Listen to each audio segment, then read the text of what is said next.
चिरैया नन्ही सी चिड़िया अंगना में फिर आजा रे ओरी।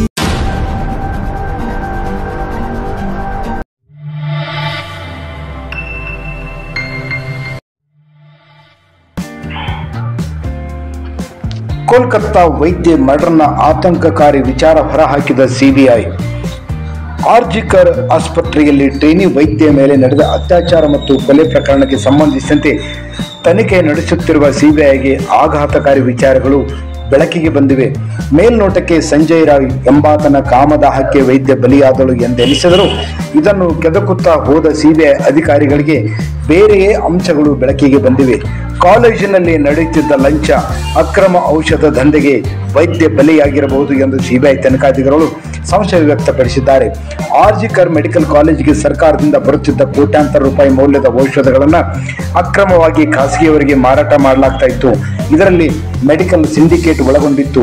ಲಂಚ ಪಡೆದು ವೈದ್ಯಾಧಿಕಾರಿಗಳ ವರ್ಗಾವಣೆ ದಂಧೆಯೂ ನಡೆಯುತ್ತಿತ್ತು.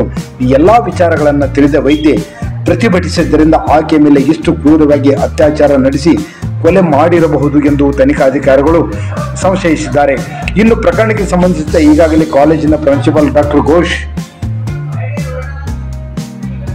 ಘೋಷ್ ಅವರನ್ನ ಸಿಬಿಐ ಸತತ 4 ದಿನಗಳ ಕಾಲ ವಿಚಾರಣೆ ನಡೆಸಿದೆ. ಮೃತ ವೈದ್ಯ ಮೃತದೇಹ ತೋರಿಸಲು ಪೋಷಕರನ್ನು ಯಾಕೆ ಕಾಯಿಸಲಾಯಿತು? ಇದನ್ನು ಮೊದಲು ಆತ್ಮಹತ್ಯೆ ಎಂದು ಬಿಂಬಿಸಲು ಪ್ರಯತ್ನಿಸಿದ್ದೇಕೆ? ಘಟನೆ ನಡೆದ ಬೆನ್ನಲ್ಲಿ ಸೆಮಿನಾರ್ ಹಾಲ್ನಲ್ಲಿ ದುರಸ್ತಿ ಕಾರ್ಯ ಮಾಡಲು ಆದೇಶಿಸಿದವರು ಯಾರು ಎಂಬಿತ್ಯಾದಿ ಪ್ರಶ್ನೆಗಳನ್ನು ಕೇಳಲಾಗಿದೆ. ವೈದ್ಯ ಸಾವಿನ ಹಿಂದೆ ದೊಡ್ಡವರ ಕೈವಾಡವಿರಬಹುದು ಎಂದು ಈ ಮೊದಲಿನಿಂದಲೂ ಶಂಕಿಸಲಾಗಿತ್ತು.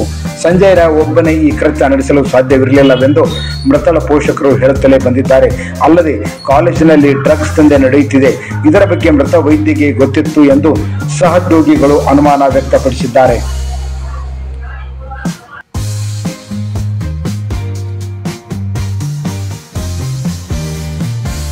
ಇದು ನಮ್ಮ ಇಂದಿನ ಸುದ್ದಿ ಸಂಚಿಕೆ.